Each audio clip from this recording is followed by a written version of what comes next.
নিজেকে সবসময় নিয়ন্ত্রণে রাখা তন্ময় আজ একটু ব্যাকুল বটে। প্রেয়সীকে দেখার তৃষ্ণা তার মিটছেই না। কতবার ঘুরে ফিরে অরুকে দেখলেও তার হিসেব নেই। অরু আজ বড্ড বিরক্ত করছে। চুপটি করে এক জায়গায় একদণ্ড বসছে না। পুরো ফ্ল্যাট জুড়ে ওর বিচরণ। একটু তার সামনে বসলে কি সমস্যা? বসুক চুপটি করে। তন্ময় লুকিয়ে অগোচরে দেখবে। এখন কি দেখাও মানা? লিভিং রুমের সোফায় এমন টেবিল ল্যাম্পের মতো সে বসে কার জন্য? অরুর জন্যই তো। না হলে তন্ময় নিজের রুমে থাকত। টেলিভিশনের চ্যানেল পাল্টাতে নিজেই আড়চোখে খেয়াল করল প্লেট হাতে অরু ছুটে আসছে। ওপাশটা দিয়ে না গিয়ে ঠিক তার সামনে দিয়ে যাবে। এবার তন্ময় অজান্তেই এক অদ্ভুত কাজ করে বসল। ডান পাখানা হঠাৎ মেলে দিল। অরু ছুটতে গিয়ে তার পায়ের সঙ্গে হোঁচট খেল। গিয়ে পড়ল তন্ময়ের উপর। হঠাৎ গভীর সংস্পর্শে এসে তন্ময় কিংকর্তব্য বিমূঢ়। ওতপ্রোতভাবে জড়িয়ে আবিষ্কার করল মস্তিষ্ক থমকে আছে। হাতজোড়া দ্রুতবেগে অরুকে সামলাতে গিয়ে পড়েছে অরুর কোমরে। এমনটা মোটেও প্রত্যাশা করেনি। বুঝতেই পারিনি অরু এভাবে তার উপর পড়বে। এই বিষয়টা মস্তিষ্কে ছিল না। লজ্জাজনক এক অবস্থায় পড়ে অরুও হতভম্ব। হাঁসফাঁস মাথা তুলে তাকাতেই তন্ময়ের ছন্নছাড়া উদ্গ্রীব দৃষ্টিতে দৃষ্টি নিবদ্ধ হল। সেভাবেই দ্রুত উঠতে নিয়ে আরেকবার পড়ল। তৎক্ষণাৎ করুণ গলায় বারংবার সরি বলে চলল। অরু হন্তদন্ত ভঙ্গিতে উঠে আসলো। এক দৌড়ে চলে গেল। রেখে গেল তাজ্জব তন্ময়কে একা। তন্ময় দীর্ঘক্ষণ সেভাবেই বসে। কিছুক্ষণ শ্বাস প্রশ্বাসও চলাচল হতে বিরত ছিল। মস্তিষ্ক সচল হতেই দীর্ঘ শ্বাস নিয়ে ফেলল। গলাটা শুকিয়ে গেল। পানি খাওয়া দরকার। ভেতরটা এমন শব্দ করছে কেন? মনে হচ্ছে তারই দ্রুতবেগে চলা হার্টবিট পুরো এলাকা শুনতে পাবে। চোখজোড়া বন্ধ করতেই ওই নরম শরীরের সংস্পর্শের দৃশ্য চোখের সামনে ভেসে উঠছে। চটজলদি উঠে নিজের রুমে চলে এলো। সোজা বারান্দায় গিয়ে দাঁড়ালো। দম বন্ধ হয়ে আসছিল। প্রকৃতির বাতাস দীর্ঘক্ষণ উপভোগ করেই শান্ত হলো। তারপর নিজের পায়ের দিকে নজর দিল। ইচ্ছে করছে পাটা ভেঙে ফেলতে। তখন কেন এমন বিশ্রী কাজটা করল? অরু নিশ্চয়ই ভয় পেয়েছে। হাইপার না হয়ে পড়ে মেয়েটা। অরুর কথা ভেবে তন্ময় সিদ্ধান্ত নিল ঘুরতে বেরোবে সবাইকে নিয়ে। মাইন্ড ফ্রেশ হবে। এভাবে ওরা ঈদের দিন ঘুরতে যাওয়ার জন্য মরিয়া হয়ে থাকে। সেই সকাল থেকে ঘ্যান ঘ্যান করছিল বেরোবার জন্য। সাবিহা জবেদা বেগমের রুম থেকে বেরিয়ে এলো তন্ময়ের রুমে। করুণ গলায় শুধালো, বিকেল হতে চলল, নিয়ে যাবে না? নিচে গাড়িও পাঠিয়েছে বাবা। চলো না ভাইয়া। 5 মিনিটের মধ্যে সবাই নিচে নাম। আসছি আমি। সাবিহার চোখ মুখ উজ্জ্বল হলো। রুবি, অরু, দীপ্ত ওদের ডাকতে ডাকতে ছুটে বেরিয়েছে। তন্ময় ততক্ষণে পাজামা পাঞ্জাবি পরিবর্তন করে ফেলেছে। এবার কালো পাঞ্জাবি পরেছে সাদা পাজামার সাথে। সিলভার রঙের বড় হাতঘড়িটা পরেছে। সেট করা চুলে আরেকবার ব্রাশ ছোঁয়ালো। পারফিউম শরীরে স্প্রে করছে। ওই সময় দীপ্ত এলো দ্রুত পায়ে। ছোটোখাটো স্বাস্থ্যবান দীপ্ত ঝাঁকড়া চুলগুলো দুলিয়ে বলল, ভাইয়া, আমার চুলগুলো সেট করে দাও প্লিজ। তন্ময় হেয়ার স্প্রে হাতে নিল। দীপ্তর চুলে মেরে চুলগুলো আশ্রে পরিপাটি করে দিল। দীপ্ত সরল সুন্দর হেসে আরেকটিবার আবদার করল, পারফিউম প্লিজ। তন্ময় পারফিউম ওর শরীরে স্প্রে করে দিল। নিজেকে শুকতে শুকতে দীপ্ত ফটফট করে বলতে থাকল, এই পারফিউমটা খুব ফেভারিট, শুধু আমার না, অরু আপুরও। তন্ময় অবাক হলো বটে। ভীষণ আগ্রহ নিয়ে শুধালো, তুই কিভাবে জানলি? জানবো না? আমি যখনই এই পারফিউম দেই আপু রাগ হয়। রাগী গলায় বলে, দিতে না, এটা শুধু তন্ময় ভাইয়ার পারফিউম, শুধু সেই দেবে এসব বলে। আবার লুকিয়ে এই পারফিউমের ঘ্রাণও শোকে। তন্ময় হেসে কথা ঘুরিয়ে ফেলল। যা দেখতো সবার হয়েছে কিনা। আচ্ছা। মানিব্যাগ, সেলফোন পাঞ্জাবির পকেটে ভরে বেরিয়ে গেল। কেউ নেই লিভিং রুমে।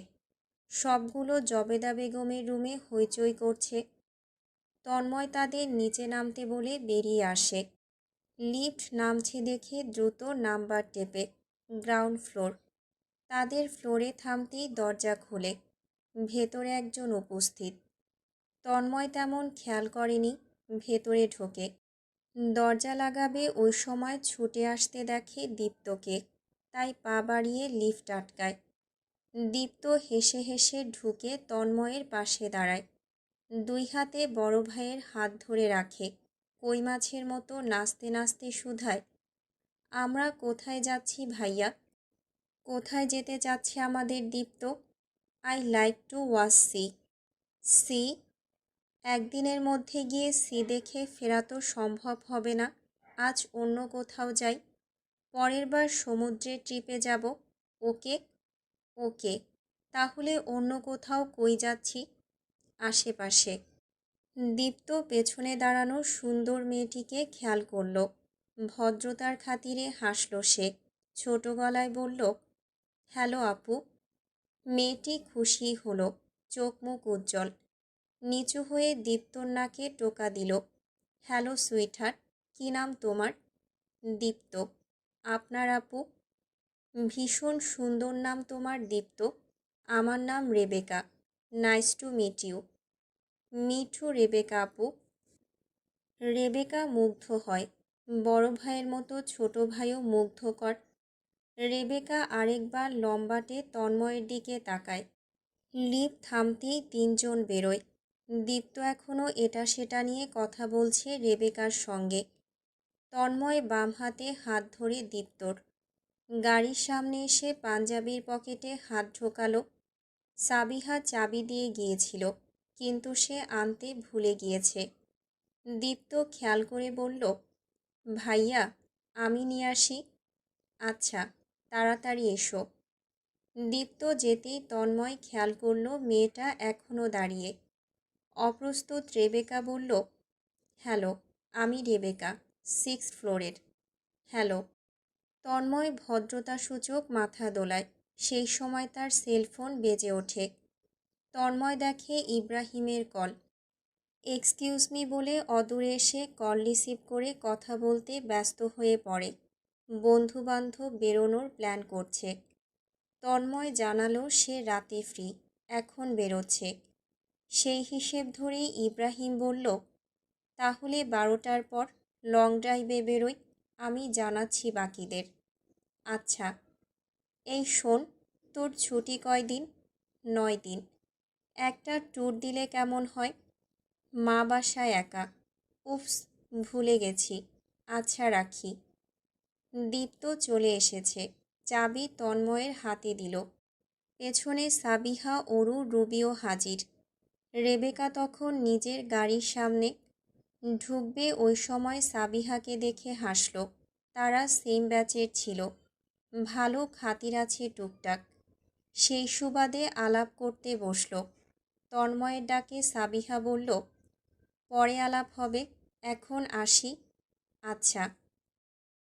300 ফিটে একটা প্রাকৃতিক খোলামেলা রেস্তোরাঁ খোলা হয়েছে কয়েক মাস হলো। দারুণ আকর্ষণীয়ভাবে সাজানো সম্পূর্ণ রেস্তোরাঁটি। রাতের সময়টায় বেশি আরামদায়ক অনুভূতি হয়। খোলা আসমানের নিচে ধ্যান মেরে বসে থাকা যায়। শীতল বাতাসে অন্তর ঠান্ডা হতে থাকে। রাতের বেলায় চাঁদের আকাশটা ওখানে অমায়িক দেখায়। বাতাসে দোলা হরেক রকম গাছের পাতাগুলো দেখতেও অন্যরকম লাগে। বান্ধবীদের সাথে সাবিহা সেখানে গিয়েছিল 2 বার। খুব করে মনে ধরেছে তার এই রেস্তোরাঁ। তাই আজও ভাইয়ের কাছে সেখানেই যাওয়ার আবদার ধরল। বোনের আবদার পূরণ করতে তন্ময় সেদিকেই গাড়ি টানা টেনে চলল। মাঝ রাস্তায় অবশ্য একবার গাড়ি থামিয়েছে। বাচ্চাদের কিছু খেতে ইচ্ছে হচ্ছে বলে। ওদের জন্য স্ন্যাক্স কিনে দিয়ে পুনরায় গাড়ি স্টার্ট করে। গাড়ি জুড়ে চিবিয়ে খাওয়ার কচমচ শব্দ শোনা যাচ্ছে। জানালার কাচ দুই পাশে খোলা, তাই এসি অফ। দিগন্ত বিকেলের সুন্দরতম আসমান গাড়ির সঙ্গে ছুটছে যেন। আরামদায়ক বাতাস ধেয়ে আসছে। ওরু কাছ নামানো জায়গাটুকুতে ডান হাত ফেলে সেথায় থুতুনি চেপে একমনে বাহিরে তাকিয়ে। দুই পায়ের জুতো জোড়া খুলে সিটের উপর গুটিসুটি মেরে বসেছে সে। এভাবেই সচরাচর বসে, তার দীঘল কালো চুল উঠছে। তন্ময় সেই দৃশ্যই অগোচরে দেখছে, চোখে কালো সানগ্লাস, তাই ধরা পড়ার একদম চান্স নেই। ড্রাইভিং সিটের ঠিক উপরে থাকা ছোট্ট আয়নাখানা ওরুর দিকেই তাক করা। ওরু যখন এদিকে এসে বসেছে তখনই ঘুরিয়ে নিয়েছে সে।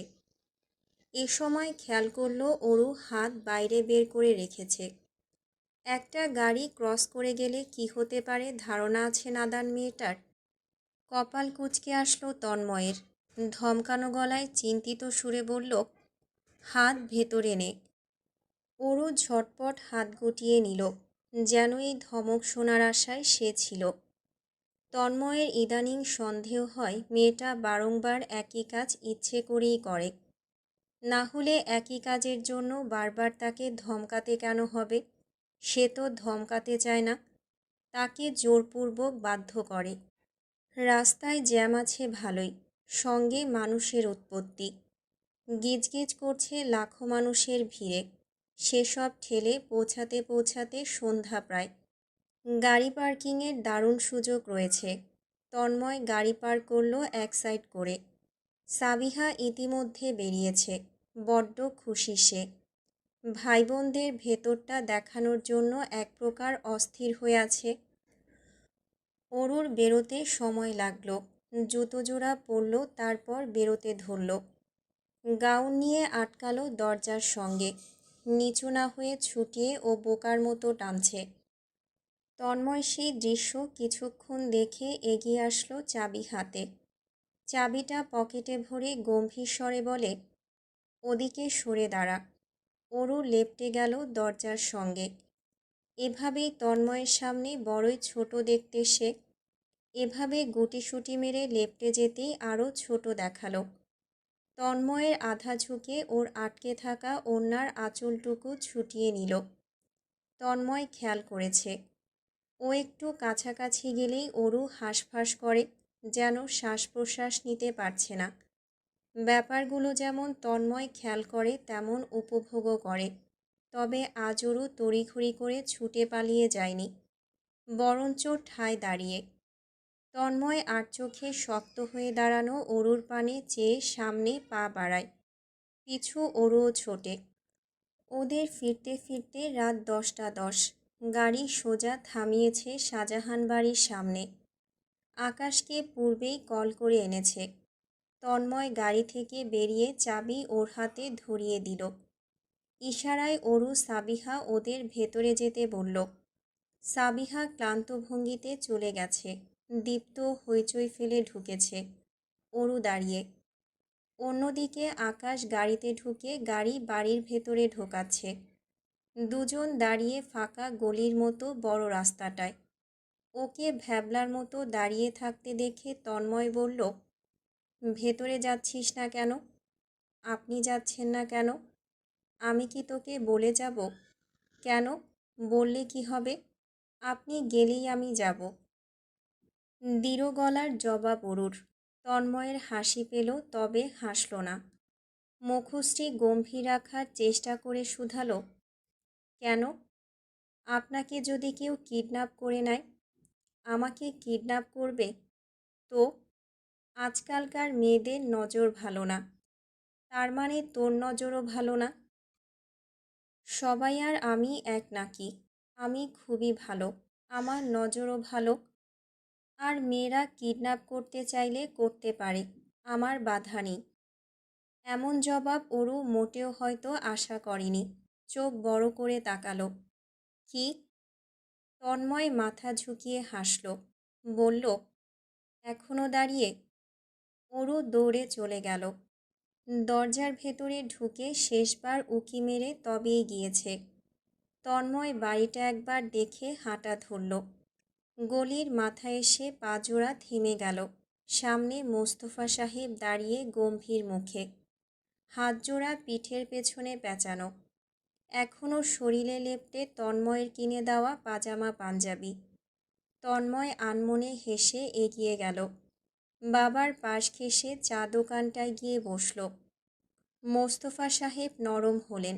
তিনিও এগিয়ে গেলেন ছেলের পেছন, গিয়ে বসলেন। তন্ময় দুটো চা দিতে বলে, চিনি কম। দুজন চুপচাপ বসে, কেউ কোনো কথাবার্তা বলছে না। মোস্তফা সাহেবই গলা ঝেড়ে গম্ভীর স্বরে কথা বলেন, কেউ একজন নিজে তো আমার কেনা কিছু ব্যবহার করছে না। বোনকেও শিখিয়ে দিয়েছে ব্যবহার করতে না, নিজের টাকায় চলবে। তাহলে আমার এত টাকা পয়সা কামানোর কী মানে দাঁড়ালো? তন্ময়ও একই সুরে জবাব দেয়, কেউ একজনকে জানানো হলো আমার বোনকে আমি শিখিয়ে পড়িয়ে দেইনি, সে যা করছে নিজ উদ্যোগে। আর এত চিন্তা হলে কেউ একজন নিজের ভাইজিকে আমার হাতে তুলে দিলেই পারে, তাহলে তো আর সমস্যা দাঁড়াচ্ছে না। কেউ একজনের নজর আমার ভাইজির উপর কেন থাকে? লজ্জা শরম কিছুই নেই। বোনের চোখে যে বড় হয়েছে তার দিকেই নজর। ছি, ছোটবেলায় আমার কানে গুঁজে দেওয়া হয়েছে ওই বোনের চোখে বড় হওয়া মেয়েটি হবে আমার বউ। তখন থেকে আর বোনের চোখে বড় করিনি, বউয়ের চোখে বড় করেছি। কেউ একজনকে জানানো হলো, আমি শাহজাহান তন্ময় তো আর এভাবে পাগল হইনি। আমাকে পাগল বানানো হয়েছে। এত সমস্যা হলে নিজের ভাইজিকে আটকে কেন রাখতে পারে না? তন্ময়ের তুলে দেওয়া চায়ের কাপ ধরে মোস্তফা সাহেব থমকে রইলেন। ছেলের সঙ্গে তর্কে তিনি কেন পেরে ওঠেন না? অতিরিক্ত ভালোবাসেন বলে নাকি? ঈদের ছুটি কাটল 9 দিন। 9 দিন পর টানা 5 দিন অফিসে ব্যস্ত ছিল তন্ময়। সেই ব্যস্ততা কাটিয়ে উঠতে না উঠতেই টানা 3 দিনের জন্য কোম্পানির বসের সঙ্গে বিজনেস ট্যুরে যেতে হলো তার। যাওয়ার সময় তন্ময় সাবিহাকে বাসায় রেখে গেল। তার অনুপস্থিতিতে যেন মায়ের দেখাশোনা হয়। 3 দিনের ট্যুর শেষে ফিরেছে আজ রাত 1:30-এ। ঘুমানোর আগ মুহূর্তে ফোন চেক করল। নিত্যদিনের মতো অরুর কিছু অদ্ভুত মেসেজ আনসিন হয়ে আছে। কি রিপ্লাই দেওয়া যায় এসব মেসেজের সে আজও বুঝে পেল না। তাই ফোন রেখে শুয়ে পড়ল।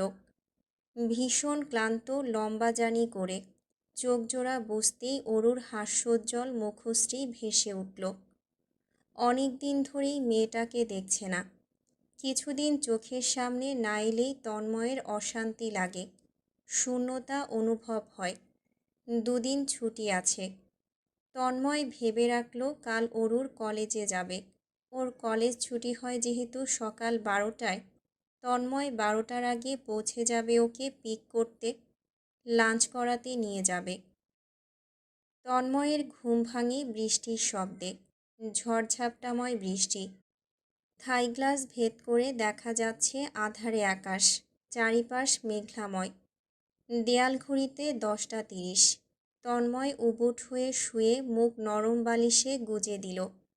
পাতলা কম্বল সরে তার ফর্সা শরীর দৃশ্যমান হয়। 2 বাহু উঁচু হয়ে আছে নিয়মিত ওয়ার্কআউট করায়। আধারে ঘরটা মোহনীয় লাগছে। শীতল আবহাওয়ায় তন্ময় আরও কিছু সময় ধরে শুয়ে থাকল। উঠল 15 মিনিট পর। জবেদা বেগম লিভিং রুমে বসে কাপড় চোপড় ভাঁজ করছেন। তন্ময়কে তিনি আজ ওঠাতে যাননি। ছেলেটা সেই মধ্যরাতে এসেছে। তাড়াতাড়ি ঘুম ভাঙানোর কোনো প্রয়োজন নেই। ঘুম পর্যাপ্ত হবে না ভেবে ব্রেকফাস্ট করতেও তোলেননি। সেই মুহূর্তে তন্ময় এলো হাতে ব্রাশ নিয়ে। ওকে দেখেই জবেদা বলে উঠলেন, বেলা হয়েছে, নাস্তার খাওয়ার প্রয়োজন নেই আব্বা, বিরিয়ানি রেঁধেছি গরম করে দেই। তন্ময় মাথা দুলিয়ে নিজের রুমে ফিরে আসে। তোয়ালে নিয়ে ওয়াশরুমে ঢোকে। আয়নায় মুখ দেখে মনে হলো দাড়ি বড় হয়েছে, ছাঁটা দরকার। ভাবনা আসতেই ইলেকট্রিক রেজার হাতে নিল। নিজেই ছাঁটাই করে ছোট করে সাইজ করে নিল। মুখ ধুয়ে ঠান্ডা পানি দিয়ে গোসল করে বেরোলো। আজ আর ফরমাল পরল না। কালো জিন্স প্যান্টের সাথে সাদা টি শার্ট পরে নিল। বাঁ হাতে ঘড়িটা জাপটে ফেলল। মানিব্যাগ পেছনের পকেটে ভরে বেরোলো। জবেদা বেগম ইতিমধ্যে খাবার বেড়েছেন। তন্ময় বসল। ধীরে সুস্থে খেতে থাকলো। খাওয়ার এক ফাঁকে তাদের ড্রাইভার চাচাকে কল করল। বলল, আজ অরুকে পিক করতে হবে না, সে যাবে। জবেদা বেগম মিটিমিটি হেসে শুধালেন, অরুর কলেজে যাবি বুঝি? হ্যাঁ, ঠান্ডা গলায় জবাব দিল। নিয়ে ফিরিস বাসায়, বিরিয়ানি রান্না করেছি ওর পছন্দের। আচ্ছা, কখন বেরোবি? এই তো এখনই বেরোবো। বাইরে তো ঝোড়ো বৃষ্টি, এর মধ্যেই যাবি? বলতেই গাড়ি করে এখানে এসেই নামতো। ঝড়ঝাপটা নেই এখন, বৃষ্টি শুধু।